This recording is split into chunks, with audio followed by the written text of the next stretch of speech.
माहिद अली सैयद साहब, ये कैसी हुकूमत बनने जा रही है जिसके बारे में पहले से ही कहा जा रहा है ये बहुत कमजोर हुकूमत होगी। अगर अपोजिशन में देखा जाए तो अपोजिशन की एक बड़ी बड़ी पार्टी जो है पाकिस्तान पीपल्स पार्टी, वो हुकूमती वजीर आजम को सपोर्ट कर रही होगी। तो ये जो ढांचा बनने जा रहा है इस पर आप क्या कमेंट करना चाहेंगे? देखिए, हुकूमत कोई ना कोई तो बननी थी ना। जो सिचुएशन थी वो जीरो सम गेम हो गई थी, क्योंकि पीटीआई किसी के साथ बैठना नहीं चाहती थी। उनकी पॉलिसी इस तरह की है। और अगर गवर्नमेंट बनती तो फिर पीपल्स पार्टी और नून को मिलकर बनानी पड़नी थी। अब जाहिर है वो उन्होंने वो भी नहीं किया कि पीपल्स पार्टी नहीं चाह रही थी कि इस वक्त वो कोई ब्लेम अपने सर पे लें। मतलब अगर नून का बन जाता है प्राइम मिनिस्टर और ये इसी तरह पीडीएम 2 या PDM plus whatever you want to call it, अगर उस तरह बन जाता तो फिर वो ब्लेम गेम शुरू होती है जिस वक्त मसाइल शुरू होते हैं। तो ये बड़ी एक मूव की है पीपल्स पार्टी ने कि हम अपोजिशन में बैठेंगे और हुकूमत बनाने दें उनको। और वो मिनॉरिटी गवर्नमेंट होगी, ज़ाहिर है बाहर से उनको सपोर्ट आ रही है।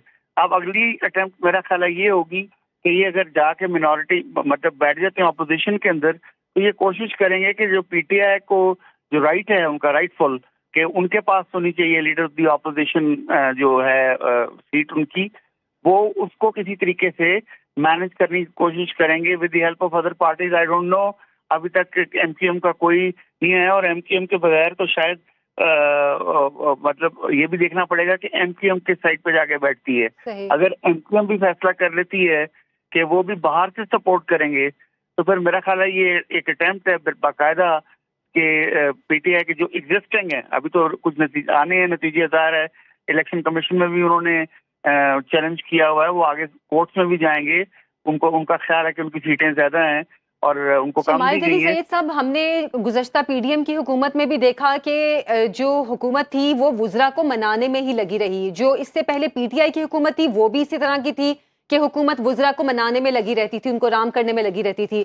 अब दोबारा से, बल्कि तीसरी बार हम ये कहें कि उसी तरह की हुकूमत बनने जा रही है, तो पीपल्स पार्टी का जो फैसला अपोजिशन में बैठने का है, आपके ख्याल में ये सही फैसला है?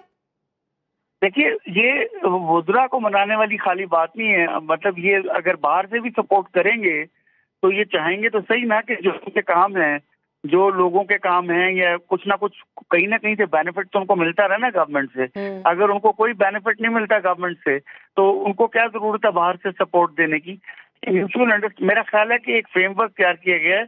मैं अगर बात अपनी पूरी कर सकूं, जी जी। वहां जहां जहां पर गवर्नमेंट भी अपने मतलब की हो और ऑपोजिशन भी अपने मतलब की हो।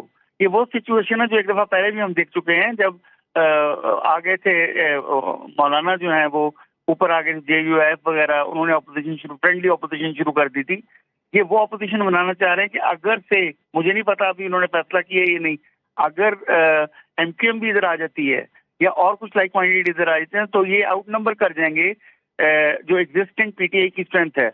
तो अगर ये उनसे ज्यादा हो जाते हैं तो फिर लीडर ऑफ द ऑपोजिशन पे इनका हक बन जाएगा। तो बिलावल भुट्टो बिल्कुल माइंड नहीं करेंगे कि वो लीडर ऑफ द ऑपोजिशन रहें और फ्रेंडली भी रहें और एक अच्छा सेटअप बन जाए कि गवर्नमेंट भी अपनी और ऑपोजिशन भी अपनी। मेरा ख्याल है ये इस बनाने की कोशिश कर रहे हैं। अभी ये हालात क्लियर नहीं है, इसलिए सर्टेनिटी के साथ कुछ नहीं कहा जा सकता।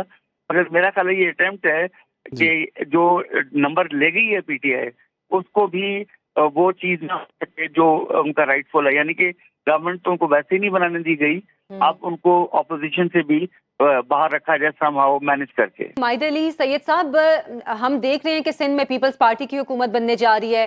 पंजाब में गालिब इम्कान यही है कि नून लीग की बनेगी और केपी में हमेशा की तरह वही पीटीआई जिस तरह पिछले कुछ सालों से बनती आ रही है। आपके ख्याल में अभी जैसे कि अली अमीन गंडापुर को भी नामजद किया गया है वजीर आला खैबर पख्तूनख्वा के लिए तहरीक इंसाफ की जानिब से, केपी में कितनी मुश्किलात पेश आ सकती हैं तहरीक इंसाफ को? क्या वहां पे भी आपको कोई स्ट्रॉन्ग ऑपोजिशन नजर आती है? मेरा ख्याल है जी नहीं, वहाँ तो बहुत क्लियर हैं और बड़ा भारी मैंडेट मिला है उनको। और केपी का मिजाज भी कुछ इसी किस्म का है। वहाँ पर लोग जो एक सपोर्ट करते हैं पार्टी को, वो बड़ा उनके पीछे खड़े रहते हैं वो। और उनके वहाँ पर जो लेजिस्लेटर्स आते हैं वो इतने आराम से अपनी जगह छोड़ के इधर उधर नहीं हो सकते। और वहाँ तो खैर जरूरत भी किसी चीज की नहीं है। मेरा ख्याल है 90 से ऊपर सीटें हैं उनके पास इस वक्त, मेरे पास एग्जैक्ट फिगर नहीं है। तो वो 2/3 मेजोरिटी लेके बैठे हुए हैं, जी नॉमिनेट कर दिया उन्होंने अपना जो है सीएम। तो मेरा ख्याल है तो आराम से वो वहाँ पर अपनी गवर्नमेंट बनाएंगे, उनको वहाँ पर कोई तकलीफ नहीं होगी।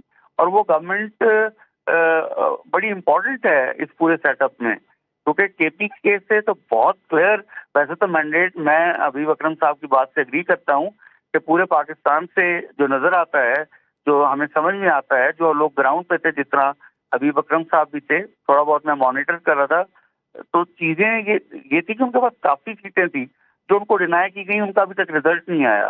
बल्कि एक बड़ा अजीब सा फिगर, वैसे तो आउट ऑफ कॉन्टेक्स्ट हो जाता है, मगर बड़ा अजीब सा फिगर है कि कल प्राइम मिनिस्टर साहब ने कहा कि जी 36 घंटे में हमने रिजल्ट दे दिया। भाई 90,000 आपके पोलिंग स्टेशन थे और उसमें आप कह रहे हैं कि 6 करोड़ से ऊपर वोटिंग हुई है। तो अगर हम रफ आइडिया लगाएं तो एक पोलिंग स्टेशन से अगर हम एक बंदा भी लगाएं काउंट करने वाला, तो सारे 686 वोट हैं जो आपको काउंट करने थे। तो आपको it took you 36 hours to count 686 votes. ये बड़ी अजीब सी बात है। अभी बहुत अभाम है चीजों में, अभी बहुत सारी चीजें क्लियर होनी है। जब वो क्लियर हो जाएंगी तो तब बात होगी। बाकी बिल्कुल वैसे सूबे तो काफी हद तक क्लियर हैं, मगर जहाँ तक केपी का ताल्लुक है वो बिल्कुल क्लियर है। अगर आगे पीछे कुछ मामला होंगे तो वो बलोचिस्तान के हवाले से।